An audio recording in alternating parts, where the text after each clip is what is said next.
Hello friends, आज के video में हम सीखेंगे उत्तल दर्पण अवतल दर्पण की परिभाषाएं और उनके उपयोग तथा इससे संबंधित नियम। तो देख लेते हैं। तो इसे सीखने से पहले हमें क्या जानकारी होनी चाहिए एक वृत्त की। तो यहाँ पर हम थोड़ा सा देखेंगे। ये है एक वृत्त, देख सकते हैं। इससे क्या किया गया है, ऐसे एक वृत्त बना लिया गया है। तो ये जो प्रकार की नोक है बीच में, तो इसे हम बोलते हैं केंद्र। तो ये तो पता ही होगा, यदि मैथ पढ़ रहे हैं तो सभी को जानकारी होगी। तो ये हो जाता है क्या, केंद्र। तो ये हुआ केंद्र। केंद्र से किसी भी तरफ यदि हम लाइन खींच दें परिधि में, ये लाइन में छुआ दें, मतलब यहाँ से यहाँ तक टच करा दें, तो उसे बोलते हैं त्रिज्या। तो यहाँ से हम ऐसे समझने के लिए केंद्र से इधर खींच लिया है, तो ये हो गई त्रिज्या। तो केंद्र से परिधि तक, क्योंकि इस लाइन को परिधि बोलते हैं, तो केंद्र से परिधि तक खींची गई लाइन को बोलते हैं त्रिज्या। और जो फोकस दूरी होती है वो त्रिज्या की हमेशा आधी होती है। जैसे यहाँ से यहाँ तक, तो ये हो गई क्या, त्रिज्या। तो यहाँ से आधा इसको कर देते हैं, तो ये हो गई फोकस दूरी। जैसे त्रिज्या यहाँ से यहाँ तक होगी कितनी, 20 सेंटीमीटर, तो फोकस दूरी हो जाएगी 10 सेंटीमीटर। ये हमें ध्यान रखना है। तो और देख लेते हैं। तो अब हम देखेंगे क्या, दर्पण, उत्तल दर्पण अवतल दर्पण। तो अगर हम इसको ध्यान से देखेंगे तो ये क्या है कि ये एक बिल्कुल वृत्त ही बना था। यहाँ से यहाँ तक गोले को पूरा ऐसे घुमा लिया था, तो ये हो जाएगा फिर क्या, केंद्र। और केंद्र से इधर का हम सिर्फ ले लेते हैं, तो केंद्र से परिधि तक यदि हम खींच देंगे तो उसे क्या बोलेंगे, त्रिज्या। तो ये हो जाएगा बीच की फोकस दूरी। इतना समझ में आ गया। और ये है एक दर्पण, उत्तल दर्पण। उत्तल दर्पण हम उसे बोलते हैं जिसका तल उठा हो, उसे उत्तल दर्पण कहेंगे। अब इसे हम पहचानेंगे कैसे, तो जो हमेशा ये हो गया इस तरफ से दाहिना हो जाएगा इधर को अगर चलेंगे, और यदि इधर से मतलब इस साइड से इस तरफ चलेंगे, इस तरफ को, इस तरफ से यदि हम आ रहे हैं जैसे इधर से इस तरफ, तो ये हो जाएगा हमारा बायां। तो हमेशा जो प्रकाश होता है किस ओर से भेजा जाता है, बाएं ओर से, ये हमें ध्यान रखना है। और दर्पण में हमेशा जो कलाई करते हैं, मतलब पेंट सिल्वर ब्रोमाइड की, तो इधर से दाहिने तरफ से, बस कुछ नियम जान ले तो कभी भी प्रकाश चैप्टर में कोई दिक्कत नहीं होगी।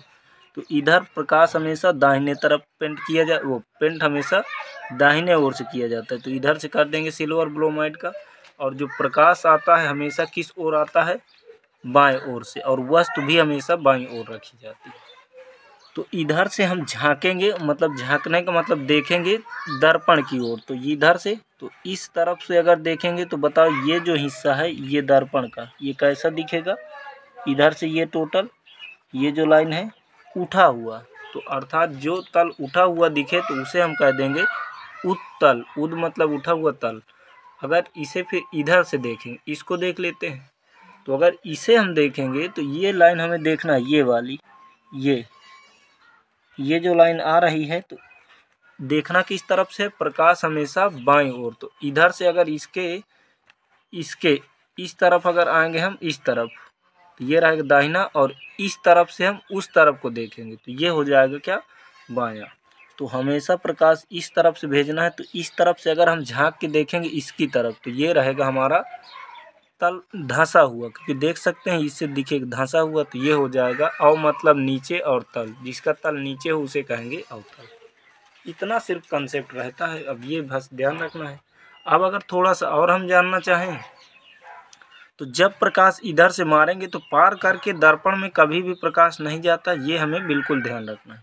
तो इधर से यदि प्रकाश भेजेंगे तो ये देखते हैं टकरा के बिखर जाएगा, क्योंकि आगे जा नहीं सकता। तो ये सब किरणें जितनी भी आएंगी इधर से टोटल, वो सब क्या होंगी, बिखर जाएंगी।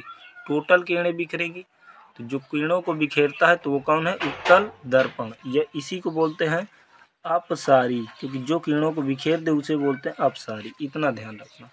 और जो किरणों को एक पास लाए, अब इसमें चेक कर लेते हैं। इसमें जब किरणें भेजेंगे तो पार तो जाएगा नहीं, तो इसमें किरणें क्या लाएगा, एक पास। तो ये करेगा, इसको कहेंगे एक पास लाए, तो उसे बोलते हैं अपसारी। अब इनके जो यूज पूछ लेता है पेपर में, तो वो क्या है, देखो, जो बिखेरने का काम करे उसे बोलते हैं उत्तल दर्पण। तो उत्तल दर्पण का उपयोग किया जाता है स्टेडियम में जो लगी होती है लाइट, जहाँ पर क्रिकेट खेले जाते हैं, तो वहाँ पर दूर को दिखना चाहिए। तो किरणों क्या करेगा, बिखेर देता है। जो रोड के किनारे यानी सड़क के किनारे लाइटें लगी होती हैं, तो वो भी काम किसका करती हैं, बिखेरने का। तो उन्हें भी क्या कह देंगे, उत्तल दर्पण या अपसारी। और ये जो सड़क में मतलब गाड़ियाँ चलती हैं, तो जो गाड़ियाँ होती हैं तो उनकी जो लाइट होती है बिल्कुल सीधे जाती है, वो इधर उधर बहुत दूर को नहीं दिखाई देता, मतलब किनारे साइड में राइट बिल्कुल सीधे दिखाई देगा। तो ये होती हैं अवतल दर्पण, मतलब ये नहीं बिखरती। अब हम थोड़ा सा इनके कंसेप्ट और क्लियर कर लेते हैं। तो इसमें से अगर हमें देखना है तो ये अगर यहाँ से इस साइड से हमेशा देखना है तो इस साइड से देखेंगे तो बस इतने को देखना है, ये जो लाइन है ये लाइन को देखना है। तो इधर से अगर हम देखेंगे तो ये है उठा हुआ, तो मतलब ये है उत्तल लेंस। तो इसमें किरणें क्या होंगी, सब बिखर जाएंगी। वही सिर्फ बना दिया, ऐसे किरणें जा रही हैं और सब टकरा के बिखर गई हैं। तो जब कभी भी किरणें बिखरेंगी तो जो प्रतिबिंब होगा, प्रतिबिंब मतलब परछाई, अपनी भाषा में हम कहें तो परछाई हमें कहीं पर फिक्स पता ही नहीं चलेगी, तो हम काल्पनिक रूप से कहेंगे कि जो किरणें हैं तो वो कहाँ पर मिल रही हैं, फोकस पर।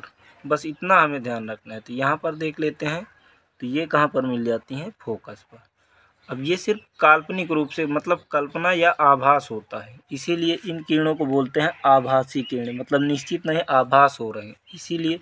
तो जो किरणें आभासी होंगी वो मतलब जो प्रतिबिंब आभासी होगा वो रहेगा बड़ा, हमेशा ये ध्यान रखना है क्योंकि ऑब्जेक्टिव में पूछता है।